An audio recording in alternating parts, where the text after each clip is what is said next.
என் பேர் அப்பன்ராஜ். நான் வந்து இங்கே சௌராஷ்டிரா படங்களில் பாட்டு எழுதுறேன். என்னுடைய பாடல் ஐயா டிஎம் சௌந்தரராஜன் ஐயா பாடணும்னு எனக்கு ரொம்ப ஆசை, ரொம்ப காலமாக ஆசை. ஏன்னா அவருடைய பிரியம் நான். அவர் என்னுடைய பாடலை பாட மாட்டாரா அப்படின்னு நான் ஏங்கிக்கிட்டு இருந்தேன். அப்படி இருக்கும்போது மதுரையில் ஒரு படம், சௌராஷ்டிரா படம் எடுக்கும்போது எனக்கு ஒரு சந்தர்ப்பம் கிடைச்சது. ஐயா அவங்க தான் பாட போகிறாங்க அப்படின்னு சொன்னாங்க. ரொம்ப சந்தோஷம் எனக்கு. உடனே நான் பாட்டை கொண்டு போய் ஐயா ஒரு லாட்ஜில் தங்கியிருந்தார். அப்போ தங்கியிருந்தாங்க. அது போய் பாடலை காமிச்சேன். நான் சும்மா ஒரு அடி பாடி காமிக்கிறேன். அது வந்து நொவ்வனூரி அவரிசி,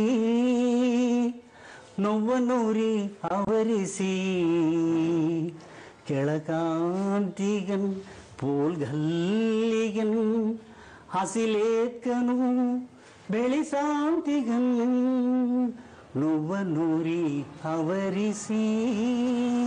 ரொம்ப சூப்பராக பாடினார் அந்த பாட்டு.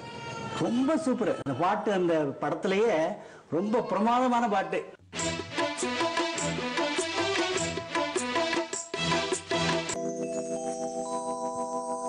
என்னோட பேர் கிருஷ்ணகுமார். நான் மதுரை ஆவினில் வந்து பணியாற்றி கொண்டிருக்கிறேன். நான் டிஎம்எஸ் அவர்களுடைய வந்து ஒரு வெறியன்னே சொல்லலாம். ஏன்னா நான் வந்து பள்ளியில் படிக்கும் பொழுது அவர் கையால் பரிசும் பாராட்டும் பெற்றவன். ரெண்டாவது அவர் கையால் பதக்கம் வாங்கினதுங்கிறது வந்து ஒரு மிகப்பெரிய இறைவன்கிட்டேருந்து நேரடியாக வாங்கின மாதிரி. இன்னும் சொல்ல போனோம்னா அவரை பார்த்தாலே ஒரு தெய்வத்தை நேரடியாக பார்க்குற மாதிரி இருக்கும். அவருடைய முக தோற்றங்கள், முக பாவனைகள்லாம் பார்த்தோம்னாலே ஒரு இன்னைக்கு உள்ள குழந்தைகளுக்கெல்லாம் முருகப்பெருமான் எப்படி இருக்குங்கிறது வந்து தெரியாது. அன்னைக்கு வந்து சில சினிமா திரைப்படங்களில் பார்க்கும்போது அந்த இறைவனை எப்படி திரைப்படத்தில் காமிப்பாங்களோ அந்த உருவத்தை நேரடியாக நான் வந்து அவர் மூலமாக கண்டேன். இன்றைய பாடல்கள் பாடக்கூடிய பாடல்களோட இன்னைக்கு நிலை நிறுத்தி இன்னைக்கு நீங்காத இடம் பெற்றிருக்காருன்னா ஐயா டிஎம்எஸ். இதுக்கு மேலே நான் அவருக்கு சொல்றதுக்கு வந்து, ஏன்னா சொல்லிக்கிட்டே இருக்கலாம், 4 வருஷம் இல்லை, பல ஆண்டுகள் அவரை பற்றி பேசிக்கிட்டே இருக்கலாம்.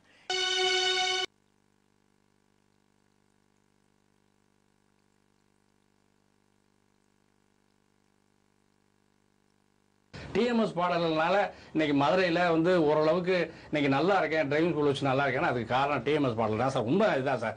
ஏன்னா நான் கேட்டுட்டு இருக்க பாடல் பூராமே டிஎம்எஸ் பாடல் தான். ஆயிரக்கணக்கான பாடல்கள் வந்துட்டாங்க. அவருடைய சமகாலங்களில் நிறைய பாடகர்கள் இருந்தாங்க. டிஎம்எஸ் இருந்தார், சீர்காழி இருந்தார், பிவி சீனிவாஸ் இருந்தார், ஏஎல் ராகவன் இருந்தார். இப்படி நிறைய பாடல் ஆசிரியர்கள், பாடகர்கள் நிறைய இருந்தாங்க. ஆனால் விரல் வெட்டு எண்ணும்படியான ஒரே பாடகர் டிஎம்எஸ் அவர்கள், தெய்வீக பாடகர். இன்று வரையில் அவர் பாடலை முந்துவதற்கு ஆளில்லை.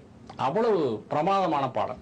அவருடைய பாடல்ல இன்னொரு முக்கியமான ஒரு கருத்து என்னன்னு கேட்டீங்கன்னா, எங்கிருந்து வேணாலும் எப்படி வேணாலும் மேலே போவார், ஹை பிச்சுக்கு போவார், லோ பிச்சுக்கு வந்துடுவார்.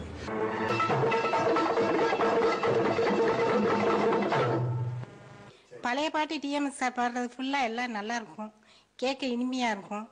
நைட்டில் வந்து நல்லா சவுண்டு கம்மியாக வச்சு கேட்க ரொம்ப ரம்மியமாக இருக்கும். அவருடைய உச்சரிப்பு, அதனுடைய வார்த்தையுடைய அர்த்தம் எல்லாம் தூய தமிழில் நல்லா நீட்டாக இருக்கும். சார் பாடுற ஒவ்வொரு பாட்டும் நல்ல ஒரு கருத்துள்ள பாட்டாக இருக்கும். நாட்டு மக்களுக்கு புரிகிற பாடலாக இருக்கும். எல்லா படமுமே கேட்குறதுக்கு ஒவ்வொரு பாடலும் ஒவ்வொரு வித்தியாசமான பாடலாக இருக்கும். நமக்கு வந்து அதை வந்து நாட்டு மக்களுக்கு எதை புரிஞ்சுக்கணும் அப்படின்னு கருத்துள்ள பாட்டை வந்து நம்ம ஏற்றுக்கிட்டு நல்ல ஒரு செயலில் இருக்கணும். அந்த பாட்டு பாடுற பாட்டு ஃபுல்லாமே எல்லாமே நல்லா இருக்கும். டிஎம்எஸ் சார் மாதிரி இனி அடுத்து யாரும் தலைமுறைக்கு இருக்காங்களான்றது தெரியாது.